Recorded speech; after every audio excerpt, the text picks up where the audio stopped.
scenes. Yeah, I hope they take my suggestion. But Oops. what's it called? Poker night.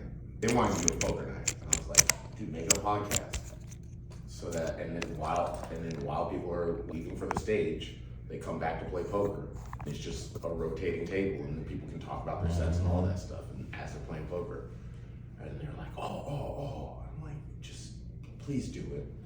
Please just. They're doing like that. They didn't like the idea. No, like it was a good idea, but they're like, I don't know how we're gonna do like the do and like what about Yeah, like. people think like we have to be all high tech and professional, and yes, that's the goal.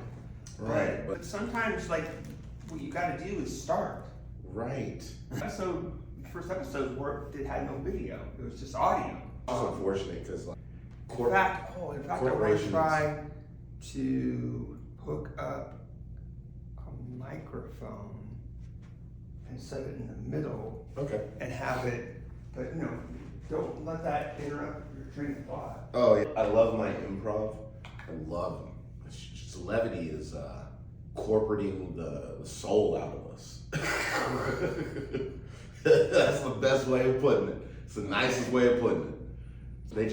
It's like a big golden shackle, and it's like a box that we can't think outside of. Because like, I don't know, it feels like corporations are scared to take chances on things that don't show money, like planting a seed. They'd rather water the leaves that are already making the money instead of watering the roots. But then it's just like, they're left like searching for us, like comedians, and they're like, whoa, you didn't water us. Right. Yeah, totally. Yeah, that's the wild thing. So, welcome to the podcast, everybody. Comedy or worse. I'm here with my very special guest, Chip Nicholson. Hell, I'm so glad that it hasn't failed yet, right? I don't say the name because even though when I know the people's names, I mess it up. Yeah. Simple Just name. nervousness. Chip Nicholson. It's very, very easy. Can't mess it up. So Can't mess it up. It is a stage name. Yeah. Hell yeah. Yeah. Do you want to know my actual name? No, you won't know my legal name. Yeah. You will not get my idea. Maybe you would do it on the exclusive Patreon video part that you missed at the beginning. You don't even gotta know. Yo. Subscribe. Yeah. You might have said it on accident. Probably did. Thank you for having me on Snacks? the podcast. Nah, I'm good. I got it. Actually got a snack myself. Oh yeah. Wow, fancy snack. You got some very shiny paper. Yeah. So It's like space paper, man. So this is a lackluster. I wouldn't say lackluster. It's a very, very special burrito that my girlfriend makes for me. Oh yeah. It's an egg it's an egg burrito. And honestly, she cooks very well. Yeah. I like my eggs. How do you like your eggs? Scrambled. Really? Or omelet. Scrambled or omelet? I'll have them other ways. Hard boiled or. I got into the over mediums where it's like jelly on the inside with like a little bit of rub. I just like, it's like a sauce to me. Wow. Yeah. When I was younger, I didn't really eat anything but then I did finally was forced to eat over easy and all those different combinations, and it's like, oh, it's all good, it's still egg. Yeah, I'm with you. When I was younger, I was scrambled all day. There's no other scrambled with cheese or scrambled without. Cheese, you almost got an omelet. What's your favorite omelet? Probably half that mushrooms in it at least. So like a Denver omelet? What's up? Fuck yeah. So have you been to Denver? I've been through Denver, Colorado. Hell yeah. But I haven't actually performed in Denver yet. I'm literally in the process of contacting them right now. Hey, that Denver, look out. Actually, Yeah. this podcast is, because I'm banking episodes is probably not going to come out until March or something. That's perfect. So I'm heading out to Denver in June. For real. Yeah. So that works perfectly. This podcast is going to be dropping out in March. So in June, anybody in Denver, if you guys have any like contacts or anything in San Diego, LA, please send them my way at Chip Nicholson on Instagram. Also, like, just to let you know that For anybody that is part of the podcast that hasn't released yet, or in the future, you can always just call into the podcast to promote stuff. Or that's sick. Yeah, and I finally had a breakthrough. Jim Pine broke it. He actually did it. He called in? Amazing. So it's so fun. So people just call I in. won't spoil it. You got to listen to Randy Bawarba's episode. Yeah, It's coming out. Or follow Comedy or Worse. It's just Comedy or Worse on Instagram, and I got 3 stories or 3 reels up there. Jim Pine called in, and then I posted it on Instagram, showing that I'm putting it on the podcast. You know, it's pretty easy process. I mean, it's a little bit more harder than just having people call my voicemail, my regular mail. But the good thing about the Google Voice is I can put it on do not repeat or do not disturb, and they don't have to text me first. I'm gonna call in, don't answer the phone, and then I get an email that says someone is calling. Call. The only thing I don't like is that you have a missed call and then you have a voicemail. It sends 2 different ones. Oh. But that's fine. Okay. You know, Okay. That's only slightly annoying. Or maybe it's people not realizing this process. Then maybe they call and then thought they did something wrong and they hung up and they called again. And then maybe they finally leave them a voicemail. I don't know. I forgot about the Google. I have a Google Voice or whatever. I forgot about that.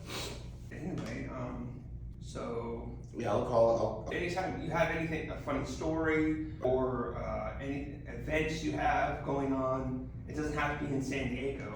It's just wherever you're on the podcast. You know, that would be super cool. Part of the podcast. Call in. Call in, man. Hell yeah! Just be. I always liked. This is kind of like off the rail, but I always liked in college the celebrity shot in beer pong. I like playing beer pong, but the celebrity shot in beer pong is where there's 2 teams and you have your set players, and then a random person from anywhere can come in and take a shot for you. And whether it goes in or doesn't, that is your shot. That's called. I love the celebrity shot. So like doing a celebrity shot for the podcast, that'd be so much fun. That'd be so much fun. Yeah, absolutely. Hell yeah.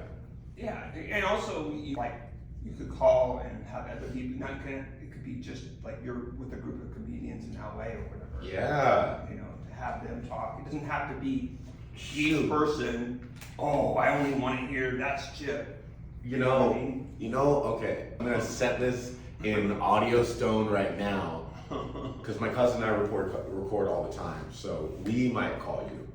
Yeah, we might call you. We're trying to revamp it because it's like, it used to be called Quick and Easy Spanish. You can find that podcast out on Spotify and a lot of streaming networks, but we're trying to revamp it because what we had before is we had a nugget, but it wasn't the gold. You know, like we had a little bit of something, but it wasn't the full ore or the full mountain. So we gotta dig deeper. So you're just starting over? We're not necessarily starting. Well, yeah, it's because we're not like jumping off from the other podcasts. We're renaming our podcast, starting episode 1 again. So you have a whole separate RSS feed.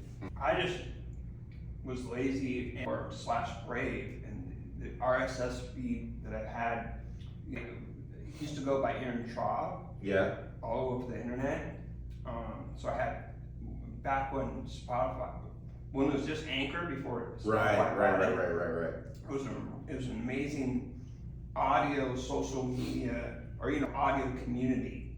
And you would listen to people's podcasts, right. And you would do questions, and then you would call in if they liked it. They could post your question, and then they could respond. You can do that now too. You don't have to call a Google Voice number. You can go to the Spotify page of the podcast and also click a button. They send a message and do that. But people weren't doing it, and then the one person that did it, Tommy Lacerda, he got a bad reporting. And I don't know if it was their technology or his equipment. Right. So I'm like, how do I solve these problems? Well, at first I was like, use my home phone. And then people weren't calling me, and then I was like, and I just remembered, I have a Google Voice message, and then I could just turn it do not disturb, and That's perfect. And then, Because since you had it's all people, clicked. that's right, since you had people calling in for the podcast, other people couldn't call you, or just people wouldn't call the phone? They wouldn't call at all.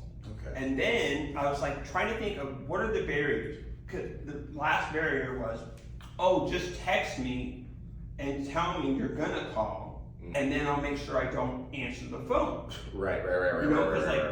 If he called, I would answer the phone. Shout out Jim Pine. So, yeah.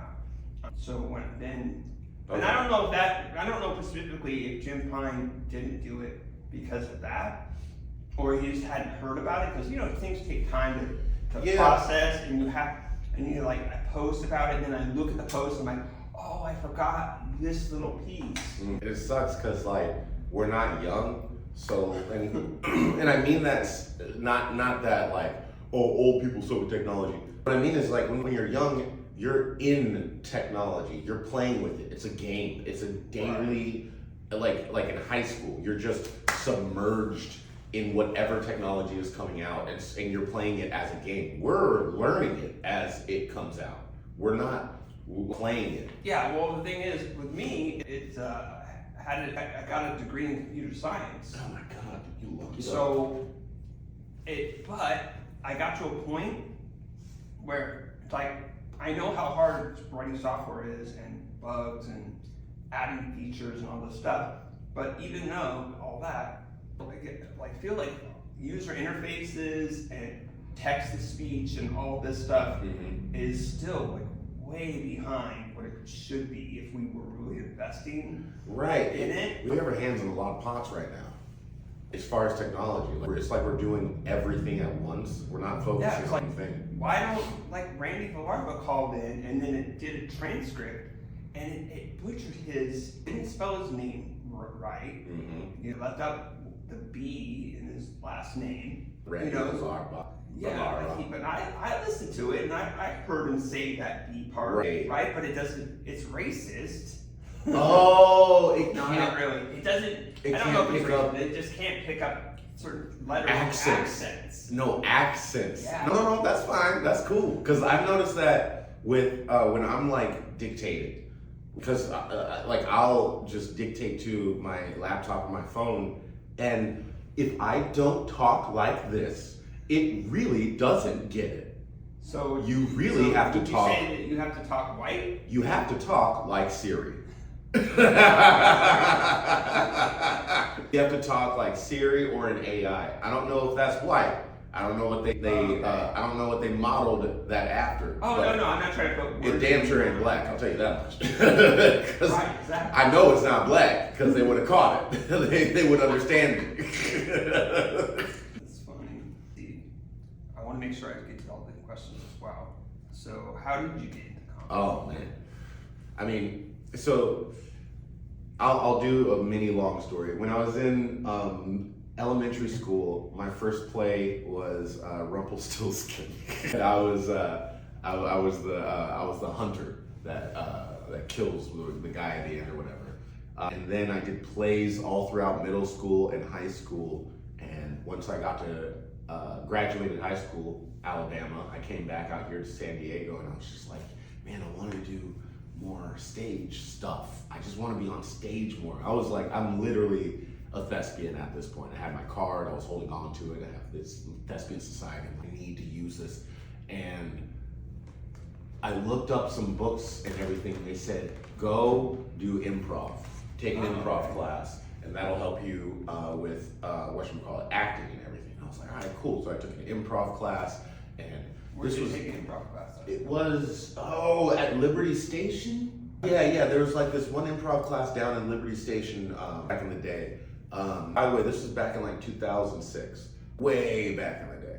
So, well, I mean, because I say way back in the day because when you say 2019 and that was pre-pandemic, people are like, fuck, that was a long time ago. Right.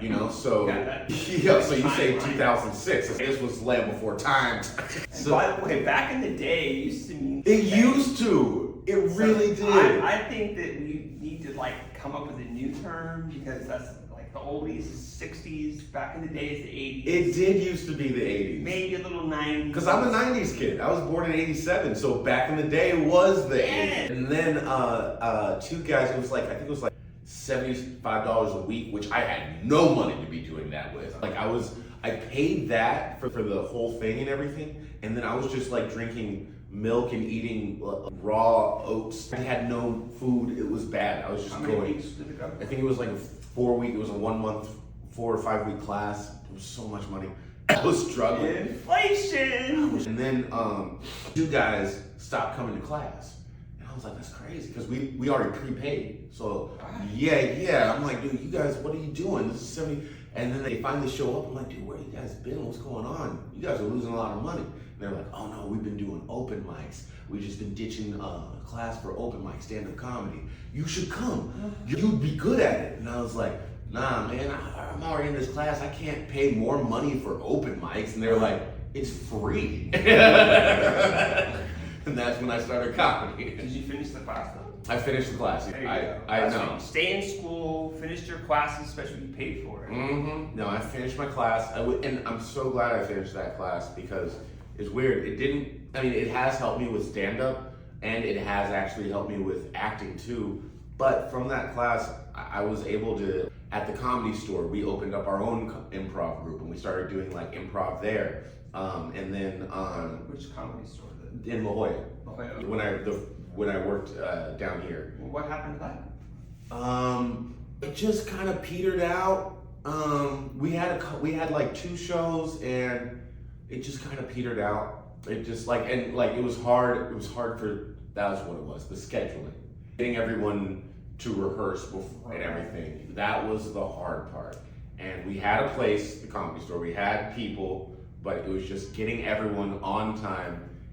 And yeah, that was the hard part.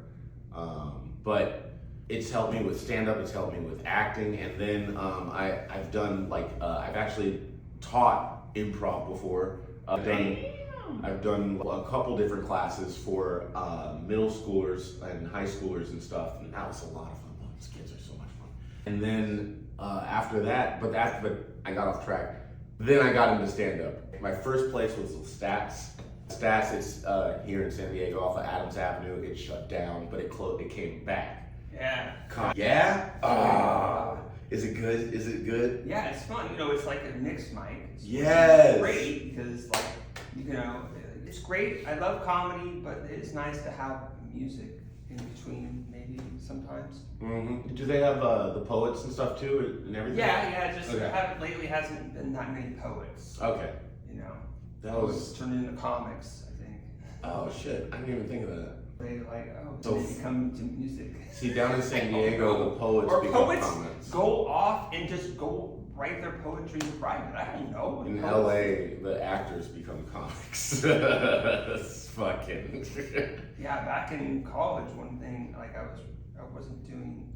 One of the artistic things I would do is just write poems. Oh. And then I found this website and I posted them on there, and I actually ended up taking it over. I took over the website, but it was because he was hand coding every poem, copying and pasting it over, and each thing had a unique page. And this is back when dynamic web pages already existed. Okay. Like ASP, it's a programming language.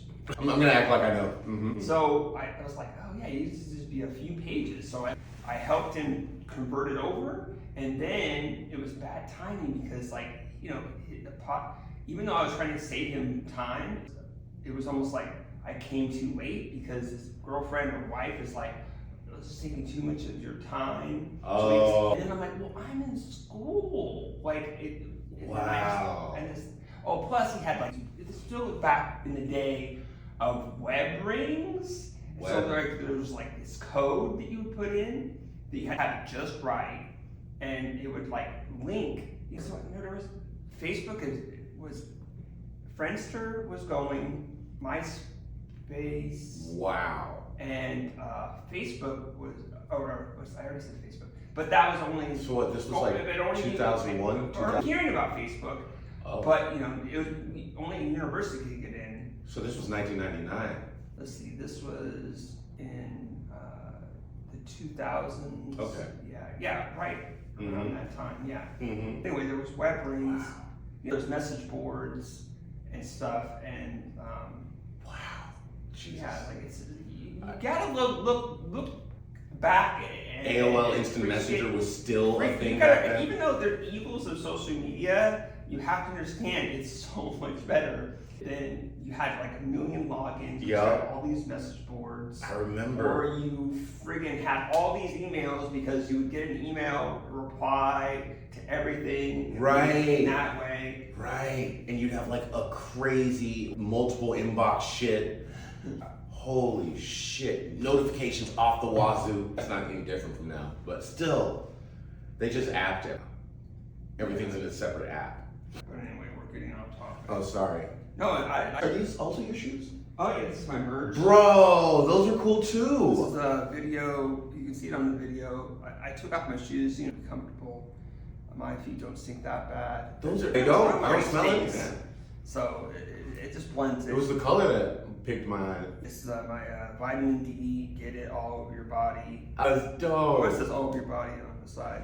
I just got, this is my pretzel merch I'm wearing. This is the pretzel. That I is. just ordered the tennis shoes of the pretzel design. And Ooh. they're gonna ship it soon, I hope.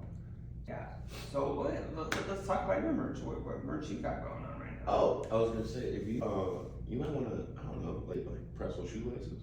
You have shoes with laces. There's pretzel shoelaces? You could get your pretzels on a shoelace, and that could be a seller. It'd be an easy sell too if you're selling shoes. That's a great idea. And then like, if you don't want to take your whole shoe collection or stock, you can just take the. Well, I mean, You can sell things separate too. Sell it separate. Mm-hmm. And well, okay, it's so hard to sell stuff online. I've only sold 2 pretzel, my first version of a pretzel shirt. They take so much money out. Or at least mine do. They like freaking they take. It's like almost 75% of my sales out when I sell online. It sucks. Yeah. What, But what merch you got right now? got a hoodie. Ah, dang, I should have brought. But I didn't know I was gonna do this. So that's the last night. Yeah, That's how it goes. I know. So I have a hoodie, and it has @Chip Nicholson on it. It's my @Chip Nicholson hoodie, and I did though bring this merch. These are you definitely can have one. Actually, I think these are my @Chip Nicholson enamel pins. My design, it has Racky the raccoon on it and her pup. It is. Basically, this is my logo, and it's on everything that I have. I have so a hoodie that has that on it. I have shirts with it, and stickers. And then the hoodie is a little different though, because it's not this actual logo that I made later or whatever. It's the original sketch that I made for the logo. Okay, Yeah. that's cool. Mm-hmm. So the pin works if you put it through and then put it back on. I usually like doing it right here, like over. On this side? Either over one chest, like my dad was in the military. Like right here? Yeah. Okay. So I just think don't- I think of it as like those military things. It's like yeah. And then I used to have socks. I used to have because I had a joke. Oh, I should have worn my socks. I had a joke about my name, Chip Nicholson, and I say Pickles Nicholson in the joke, and then I had Pickles Nicholson socks. I sold a couple of those in the beginning, and that was fun. But the problem with the socks is I didn't like the material because they. Yeah, socks are hard. If you want good material, you're gonna have to pay out the wazoo. Otherwise they're gonna screw you. And like they just weren't. And I'm just, Does that look good? Is it just a center print? hey, if you like, I like it there. That looks. Straight up and down. Let's see. Shoot. There we go. Like turn it more and then it turns back. Let's see. So, but you like bring your merch to your shows, right? Excuse me. Sometimes. Sometimes I do. And then like a QR code. So I have my @Chip Nicholson what's it called, stickers, and all my merch has my Instagram on it, just my handle. It says @Chip Nicholson on it. When I set up a merch table, I have signs for my QR codes. I don't have QR codes on any of my merch. My new stickers coming out are gonna have QR codes on it, but I didn't do it last night because I don't know. Sometimes when it comes to shows I'm not on, you know, like it's okay, especially shows that I'm not headlining. It's already like selling merch is like you gotta ask the headliner first, Right. and then the show. Like I pop on shows a lot, and it just doesn't feel right. If you're popping on, I'll also be Bring my popping. merch. It's just, and like all the people last night are my friends. They wouldn't have cared. Like Kiki and everybody, no one would have cared. But and she sold. Shout out to Kiki Anderson. She fucking sold so much of her stickers last night. That was dope. But fucking, it just doesn't feel right. They would have been cool with it, but it feels kind of icky, you know? Yeah. What about have you ever done a shot class? I haven't done a shot class. Because I Are those easy? There's a company. You just do a design, and then you can. The more you order, the cheaper it is. Right. I order 100, and it comes out to be like, or no, not 100, or like over 200. Okay. 264 or something like that, and it comes out to about $1 a shot glass, and then you can do a donation base. Right. But my idea is that I'm trying to do it like Aaron Henderson told me, and I finally listened to his advice and did it, and donations, and sometimes if I do the pretzel joke, and then sometimes people will actually get it, and then they'll give me, I say $1 donation, and give me $5, $10. I'm like, this is That's dope. awesome, That's dope. right? But I'm trying to get people to make more shot glasses and then have a collection of shot glasses. We would trade. The idea would be I would give you some of my shot glasses, you would give me some of yours, and then if there's more people, like at least 3 people, then it's a set. Yeah. Right? That would be cool. And the more people, the better. That would be cool. And it'd be a system of trading, and then you could charge more for it. Right. It's like, oh, these are my friends that make shot glasses. You know what I mean? That's cool. Not to say that you did it, me, you, and Alan Henderson. It's not like, oh, we're best friends in the world, and that's why it's just the friends that common friends that I've actually done it. Right, you know what I mean? right. That's cool. And then obviously if it's too big, then it's going to be hard to carry, whatever. But you can just like put wrapping paper around each one, put them inside each other, So, okay. and then set them out, and then that's the idea. It's like For that idea, I have be like call me your worst shot glass I have collection. a little tag to add on. If you're having like other comedians swap shot glasses, I mean, because like I'm thinking about as a San Diegan, what would I want to buy? And I'd be intrigued to buy a shot glass with like different comedians of San Diego caricatures on it, like either just like get an artist and do caricatures like little either faces or bobblehead cartoons of like you, different comedians throughout the scene. Oh, I think that's going to solve a problem of it's hard because people don't want to design. Not very many comedians are doing merch, so that means that now they're going to have to get in a merch space head. But yeah, if I had an artist that was going to do caricatures of them, and then you could have like a set of the San Diego scene and stuff. I love it. Hands down. You're the best guest ever. I can type in, ask you questions at the same time. Where am I? Do you remember when I just asked this question, it's a silly question. Do you remember the first time that we met? First time we met. I probably don't need no pressure. No, I'm gonna try and, okay, let's see. So, was it at the, no, let's see. It had to be here at the Madhouse. Probably, yeah. I think it was, I'm really like going through the halls of my memory right now. I think He's taking this question more seriously than anybody so far. I think I remember meeting you. It was like one weekend. I was headlining. forget who was head, but yeah, I think I met you one weekend here, and oh, it might have, that's what it was. I think I met you in here, actually. In the brick room? For the open mic, because I did the show, and then I did the open mic, and I started meeting people. Yeah, and I think that's when I met you, because I remember meeting the new San Diego flock.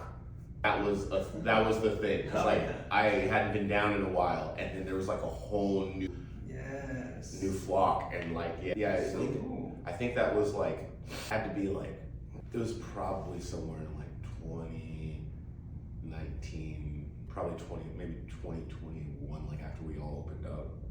I think it was right around there or something. But if I had that would be my final answer, and then I'd lose all the money. Or some way to track it. I don't remember either. Check the cameras. We save it. So, what's the furthest you've traveled for comedy? Furthest, technically. So Let's get a glow. Well, because Canada's far in your head, right? Okay. But Alberta, from San Diego to Alberta, I don't think as far as from San Diego to the other side of the United States. Okay. I think the furthest I've gone is the other side of the United States. I've been to Canada for comedy and stuff, and Alberta, Canada, there's this place that's like a Bakersfield up there. Why can't I remember? Because there's two provinces in Alberta, Canada. One my ex-girlfriend lived in, and then the other one she damned as being the scourge of Canada. And then when I talked to Nikki Bond, she says all of Alberta is Bakersfield. I was like, oh, way, are you serious? Yeah, she said because Nikki is from a different part of Canada. I think she's from Vancouver or something. Sorry, Nikki, if I fucked that up. But she said Alberta is the sticks. It's the country, and I had no idea. And but Canada is probably the furthest I've gone. I've been on the East Coast. I've done the Virginias. I've done Boston. I've done Florida. I gotta actually do it in my head. I gotta see it. Illinois, Texas, a couple of states in between. What you gotta do is, he's giving you all these clues. Now everybody has to figure out what's the furthest one away. Yeah, I think Boston was the furthest though. That's what I'm saying. Because so I'm saying longitudinally versus, longitudinally versus lat, or whatever, lat versus longe. I think it's longer this way than it is going up. So that's super cool. I've been to Mexico, but I don't think that's far either. That's it just depends where you start. Exactly. We're in San Diego, so we're close to Mexico. Exactly. So I can say these countries or these places, but because I'm in San Diego, it's not that far. Yeah. Yeah. Oh. Actually, I guess the furthest would be. I totally forgot. I'm an idiot. Hawaii and Alaska. That would there be. You go. Obviously, ding, ding, ding. That would be the furthest. Hawaii. I went to Alaska once last year, and I won the comedy festival in Alaska. Hell yeah! You said you did another question. Look at this. That was crazy. Contest. So man, that was insane. Being in Alaska and winning a contest, and then Hawaii. I've been to Hawaii twice for comedy, and if you want to go to these places, set your comedy up to pay for it, and no, for real, you can do it. Is there a comedy festival in Hawaii? Not a comedy festival in Hawaii. Okay, so it's a little bit of luck and a little bit of planning. So you got to look at the tickets. See when the price comes down to for the round trip, because the first trip I got was during when all the lockdown stuff was blah, right? And the restrictions were just being lifted. So they were we need travel. So I think it was $275 round trip. It was What? to Maui. So that was the first one. After that, the second trip I think was 390 something, because I looked for the prices to drop down to something. And just to give you a barometer, I tried to book a flight to Atlanta recently, and it was $450 round trip. So like so if you search and look up Skip Lagged, that's a good app to find good prices on flights and stuff, and just look for that luck, get that, and then once you have that low price, book a couple shows that'll pay for it. Oh yeah, like he just made, see, you have to get good enough that you could actually get booked in Hawaii, or lucky enough. So I mean, well, okay, so I guess if we go backwards. Okay, let me ask you this: what is the first show that you got booked on where you're like, I got lucky, I don't deserve this, or what? You know what I mean? Like, just like blew your mind. That happens. The Happens first every one. time. It happens a lot. Yeah, it still happens. But the first show where I felt lucky, that was. I mean, like I'm a very grateful person. So and I am humble to a fault, to where I'm like, where it's like I won't say my accomplishments, or I won't even view my accomplishments as accomplishments. So honestly, Winston's, and that was big for me. Being invited to work at the Comedy Store, that was huge for me. Oh, yeah. And it's a lot of little stuff like that were just really big, and it doesn't change. It doesn't matter like the level. It's always going to be the same like emotional journey. Whatever rung you're on, it's a similar emotional journey. So I just keep going around the board and passing go. I'm like doing the same thing, just at a different rung. But I think the first ones were like Winston's and like the big stages in San Diego. I was just like, I'm with these guys. I just wanted to be a comedian. I was happy to be with people who hopefully saw me as a comedian too. I'd love to have a free-form conversation and not sidetrack, but I also want to keep the episode some consistency of asking the same questions. Do you have a hobby or passion that's not related to comedy? Yes, I do. I like to cook. I used to garden for a little bit, but then LA took away my garden because I needed parking spaces.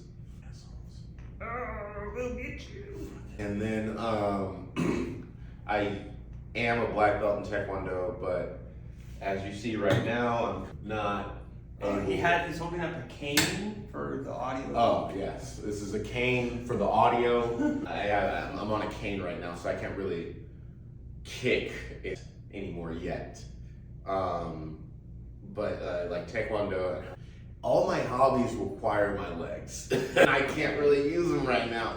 I skateboard, I surf, I rock climb, and it's just like it's been rough. It's been rough not being able to like exercise or just use my body. You try a wheelchair. So that's fine, but it's not as, I still can't use my legs. Well, you gotta strengthen those arms, buddy. No, man, I need to strengthen these legs, man. I need to get them back online so I can do the stuff again. Oh. Man, but yeah, hobbies. I got like the artist gene from my grandpa. He was a Chinese brush painter, really good at it too. Actually, you can go around Del Mar and see some of his paintings in some of the Chinese restaurants. Yeah, and that's pretty much what I like to do. I love eating. That's why I cook, because I love eating. Yeah. I had to learn to cook. But makes it easier. But yeah, I mean, that's pretty much all my hobbies. I like hiking. Love the redwoods. Oh, man. Yeah, it's so serene. I didn't You know. painted the tree you can go walk through, right?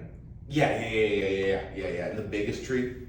Yeah. You've been to the biggest tree out there, and then did you go where?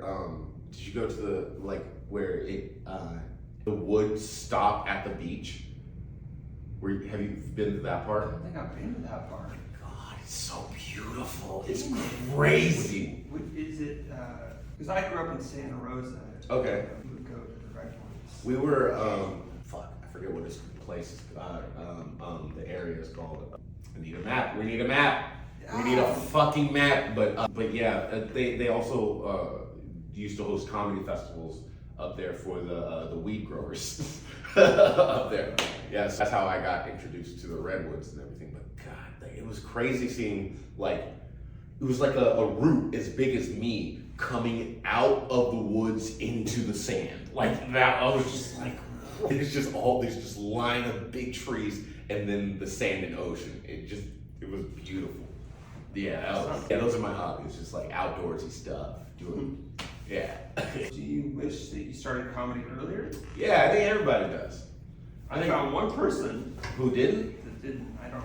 Oh man, I mean, because I wish I would have started it right when I got to San Diego at 18. I wish I would have started it right at 18. Yeah.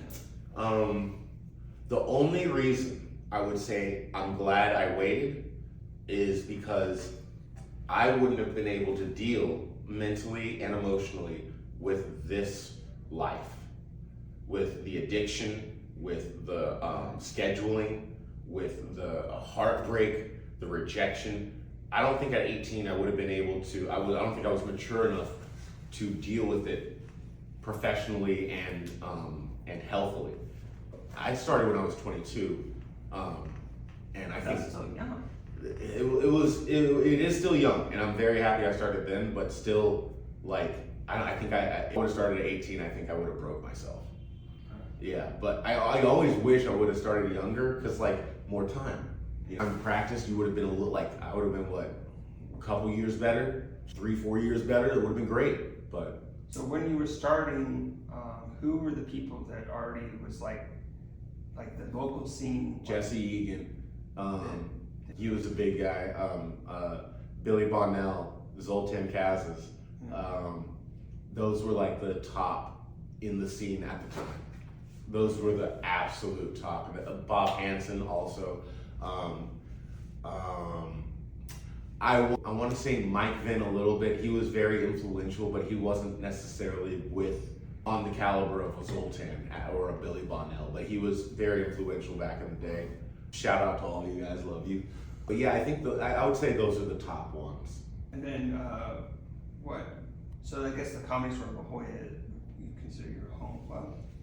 I consider play favorites or whatever. It's weird because like it's yes and no, because it's like okay. It's easy on paper to say Comedy Store is my home club because on paper that's where I worked, right? Sure. Only problem is back when I was doing comedy, San Diego was like a wild west of comedy. Like people were quitting jobs and opening up comedy stores and opening up comedy clubs and stuff. I don't know who that might be. Things were wild, things were happening, and people were getting banned and stuff like that. And fucking, I was already working at the Comedy Store. I'm pretty sure I worked at, minus the ACC and Laugh Factory, every other comedy club here. I've worked at the Madhouse. Right, and ACC wasn't either. Yeah, back in the day, ACC wasn't here. I worked at the Madhouse. I worked at the Comedy Palace before it was the Mic Drop, and then I worked at the Comedy Palace when it was the Madhouse, and then I've worked at this Madhouse, not necessarily as an employee, but not as an employee, but I worked at that Madhouse as an employee. He's pointing to Horton Plaza. Madhouse 2.0, Horton Plaza, and then Madhouse. That was actually 3.0. Was that 3.0? Yeah, Dade County School does. If you go back okay, because there's Sorrento Valley, that was 1.0. That was Madhouse 1. Sorrento Valley, and that's the one I worked at in the beginning, and then that was the one with the Chinese restaurant and everything. And then there was Madhouse and the Comedy Palace, that was 1.5.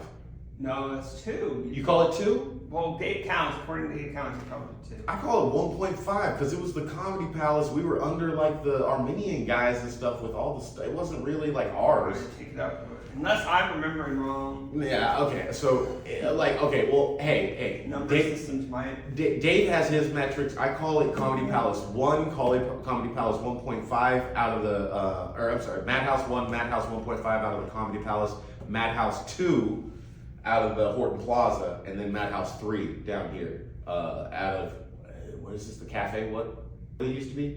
Hard Rock Cafe. Yeah. Yeah. That's mine. That's my trick. All right, we're already starting a controversy. Sorry, Dave. Podcast. Please still book You me. go 3 or 4?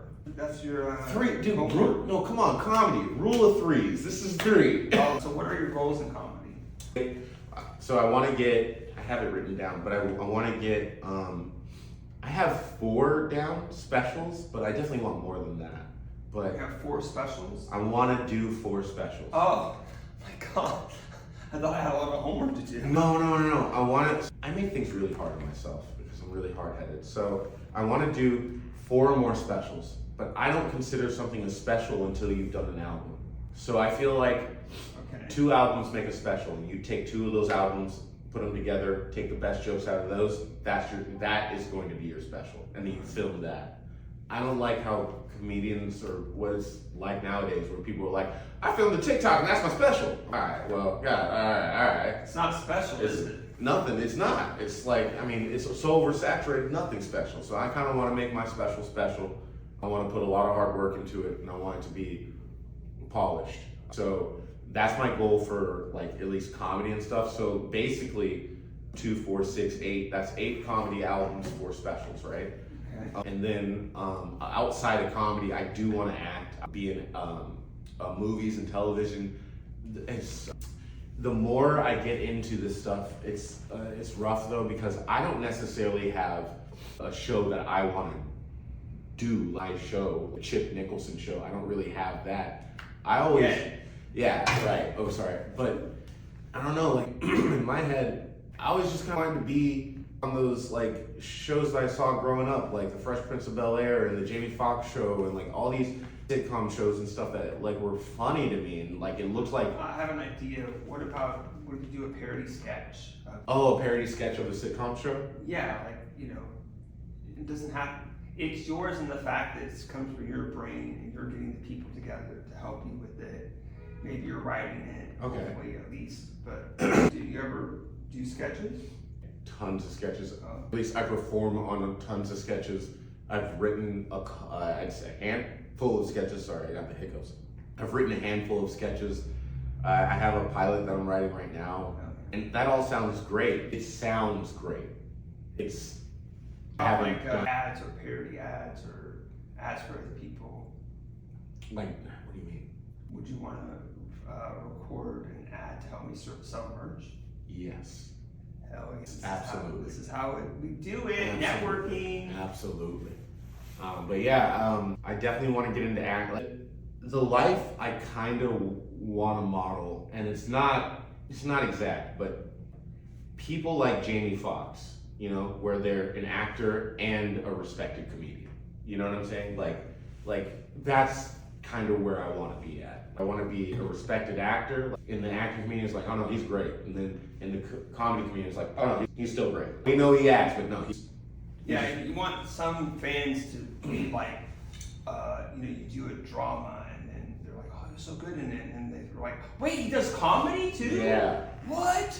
Plus, like, for me, Jamie Foxx is an OG in comedy. He's like one of the originals, and he's just an older cat from back in the day, and he was good. He was. Have you seen Jamie Foxx's stand-up?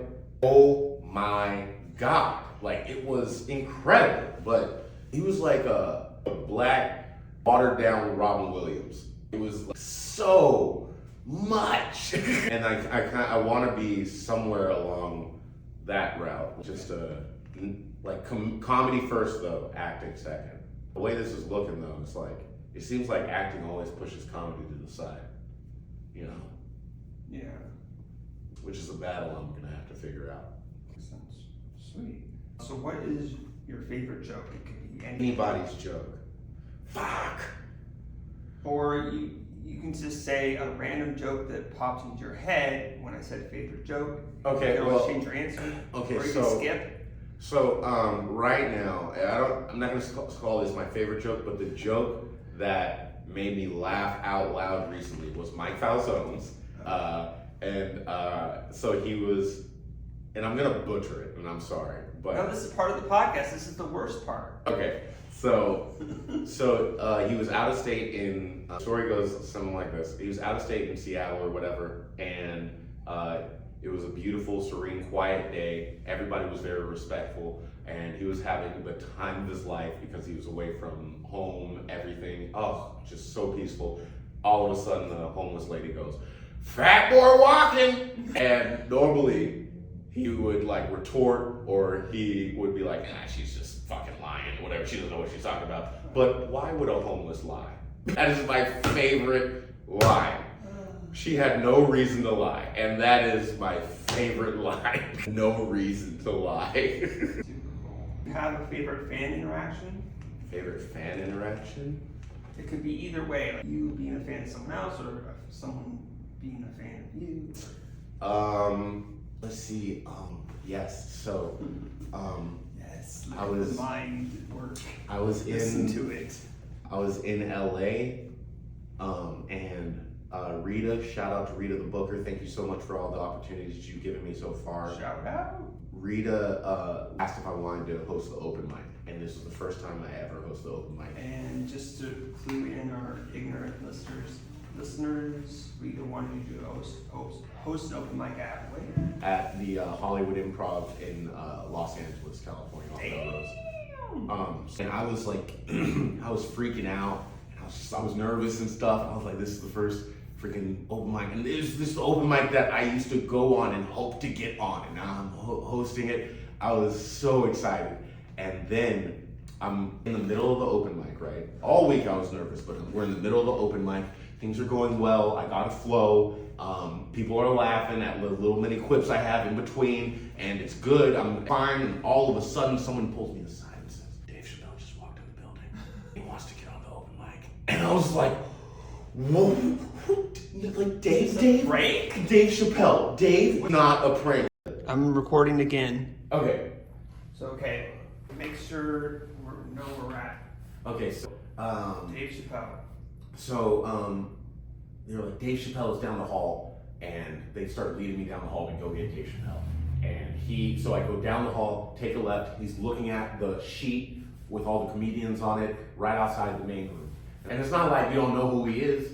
You immediately see him, you're like, okay, cool, that's Dave. You know? Like, He probably said, "I'm Dave." honestly, I think he said something along the lines of like, "Hey, young love," something along. It was like, it was like one of those. That's so cool. But I was like, "Hey, Dave," and in my head, by the way, in my heart, I'm like, but outside, I'm like, "Yeah, Dave. So I heard you want to get on the open mic. We can get you up right now, or what do you want to do? You want to like wait for a second, go get something from the bar and come back?" I was trying to be real smooth about it. I was like really trying to be smooth about it, you know? And he was like, "Nah, man, let's go right now." And I was like, "Yes!" but outside, I was like, "Yeah, sure, just follow me down the hall. I'll take you right there." So we're going down the hall. Dave's behind me. All the hair's on my back. So I'm like, and as I open the door, I let him in. And then I go, "Can you hang back right here? Because I don't want anybody to like fuck with you and everything while I go in." And so like, I let him hang back, and we go around the back to the back of the room so no one can see him and everything. There's already a comedian on stage doing fuck up their shit. Well, he's doing his open mic set, and he's really trying. And you don't want to fucking be like, everybody would be like, "Dave!" Like, they wouldn't give a fuck about the open micer, right? So he's in the back. I'm at the wings. I'm like, what am I gonna say? Speak from your heart. Whatever. So I go on stage. Right? And as I go on stage, I say thank you to the other open micer, and there were 3 really hot women in the front row. No way. Yeah, it was their birthday, right? And so they, right as I'm thanking the other comedian, he's getting on stage, they get up to leave. Oh my God! And then I go, "Oh, ladies, I don't think you want to go." And they're like, and they're like by the door now. They're like, "Oh, well, it's my birthday, and we're and we get it. We get what's going on here. We get it." And I was like, "Oh, okay." And I was like, "Hey, can someone please fill their seats real quick?" And then as someone fills their seats and the door shuts, I say, "Your next comedian, Dave Chappelle." And those 3 ladies come in, lost your seats. Go figure it out in the back now. That was the audience. You never know at an open mic. You could have a string of so many people doing bad, and then Dave Chappelle. Right? You never know. But then, I don't want to spoil your story or try to say that this is going to happen, but Dave Chappelle could have been working on new stuff and it could have bombed. He was, well, he didn't bomb. Of course. He did not bomb, but he was working on new stuff. He even talked about some lady's feet that were in the front row, because he's in feet. I don't know if you knew that. Oh, that was my fanboy moment. I'll never forget that. Oh, and I kept the cigarette and the beer that he drank out of that night. I still got it in my place. So that's where I am. Did you get to interact with him anymore after that? Yeah, we hung out for a little bit just during the yeah, but and he honestly he invited us out. I couldn't go for some reason. He invited, because like one thing when Dave does, especially if he gets drunk, is he'll invite like everyone out to like a venue and everything. I couldn't go, and there were a couple times he invited like the Improv to a venue, but I couldn't. Chip Nicholson, you will not dump your shitty plans for better plans. Stand-up guy right here. Yeah, it's probably not a good thing. I should probably not be. Dude, for that? I don't know. Oh, yeah, don't. No, in this industry, say no. For real, in this industry, like, they want you. It feels like they want you to like sell your soul and drop everything for the industry. And sometimes I'm like, well, I'm not gonna miss this. I'm sorry, I'm not gonna do that. I'm not gonna not go to a funeral. Or I'm like, because I want to go to a Dave Chappelle after party. You know, I'm not gonna go miss these life events because of a party. Right. I'm sorry. And it feels like the party is where you get the gigs. That's where you get noticed and known and seen. Right, but living your life at the same time make this more sustainable. Yeah. Right? Yeah. I don't think of the sustainability.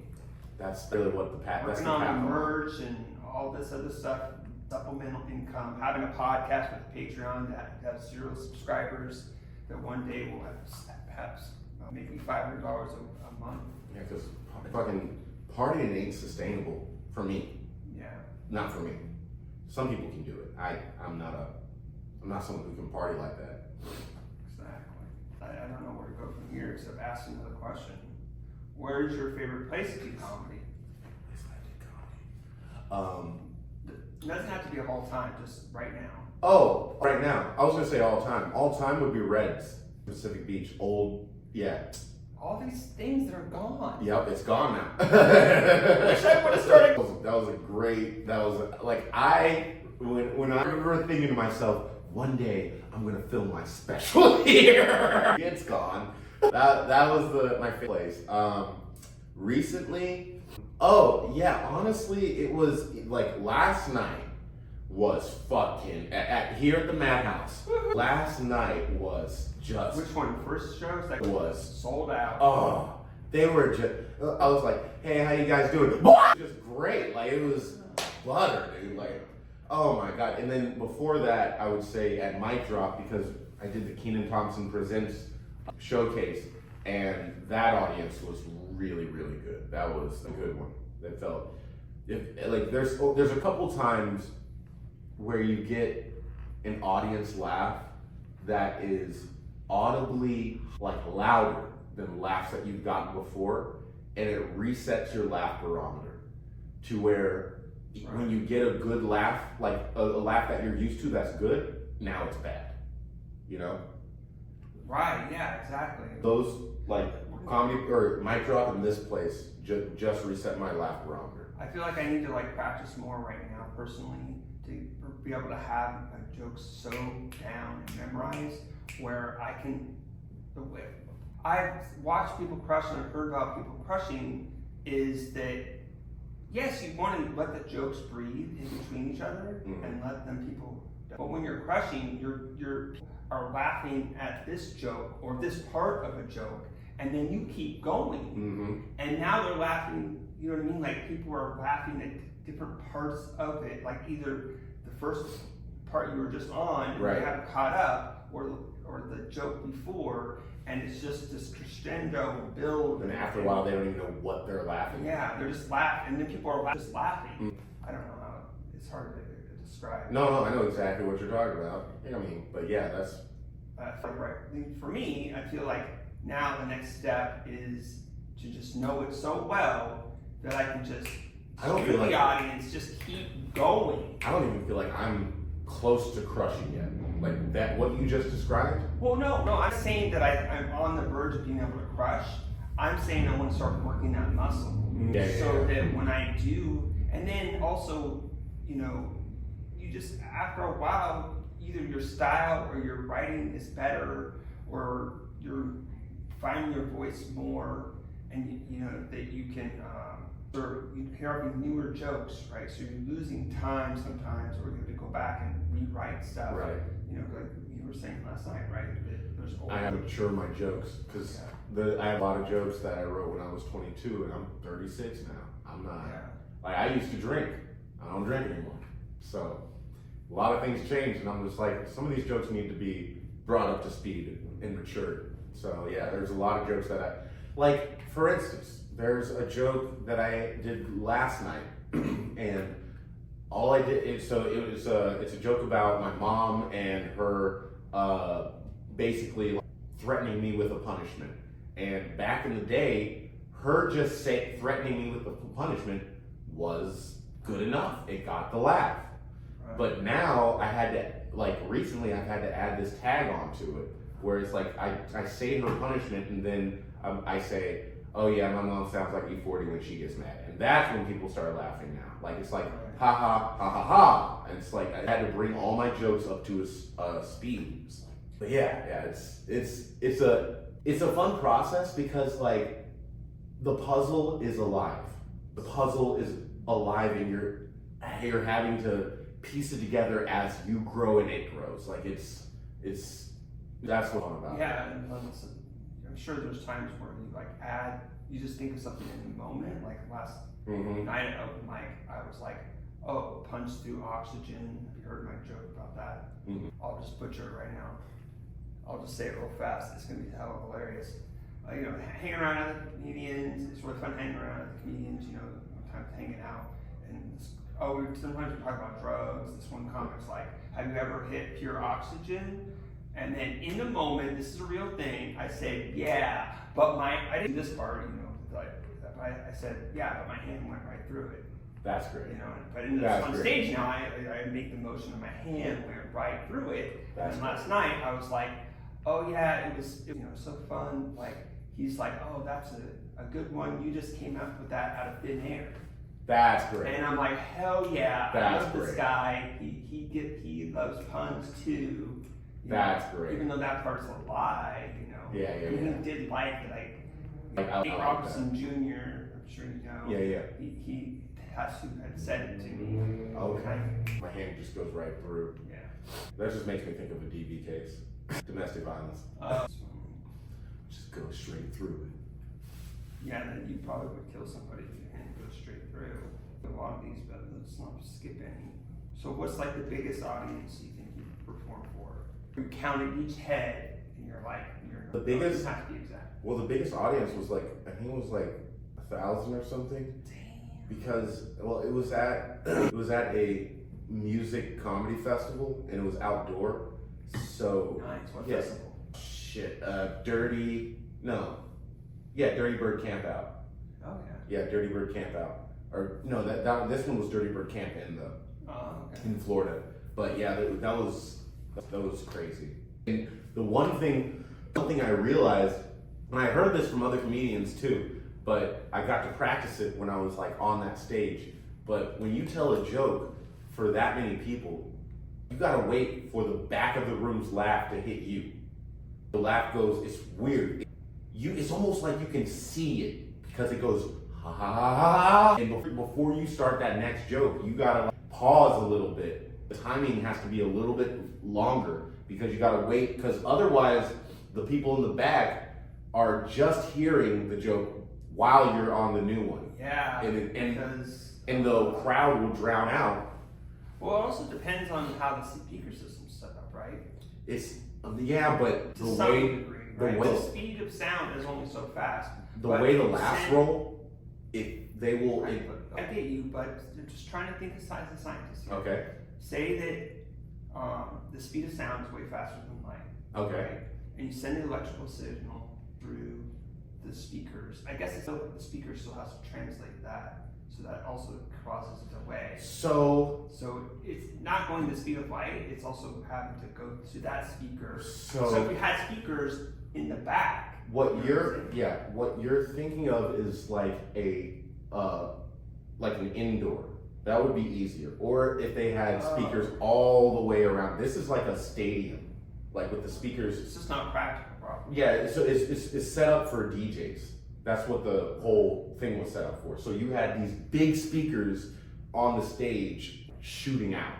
There wasn't anything, there was no surround, there wasn't anything in the back. It was just coming straight and going forward. Okay. So then that sound going forward, plus the laughs from the front fuse going back and forth, you gotta wait. You gotta time it better.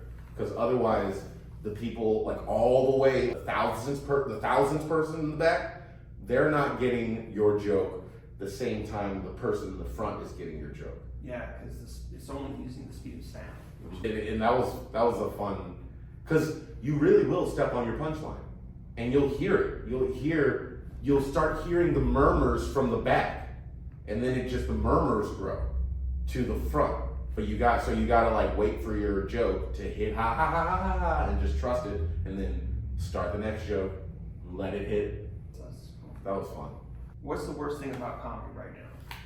I'd say because there's a lot of things, but I'd say one of the biggest things that suck right now is, and we're starting to get away from it, I think, but the social media culture and Reel, TikTok, all that culture has, because a lot of the younger comedians used that platform for their crowd work. So the younger comedians, or a lot of comedians, are just putting their crowd work out, and that's like a thing now. That's a trend, to put your crowd work out. So now audiences come to shows thinking that a comedy show is supposed to be call and response crowd work, and that's ruining shows because people are coming in and just, oh, it's time to heckle. Yeah, I mean, that's one of the goals of this podcast, is to get people to come to live comedy shows and to, talk about the things that are wrong and not to do. Before you go to a comedy show, actually watch a comedy special. Yeah, watch a comedy. As a matter, just watch an opera. Does anyone speak during an opera? Do they start clapping? What the during an opera? fuck? Boring part, like story and whatever. No one. Does anyone throw shit?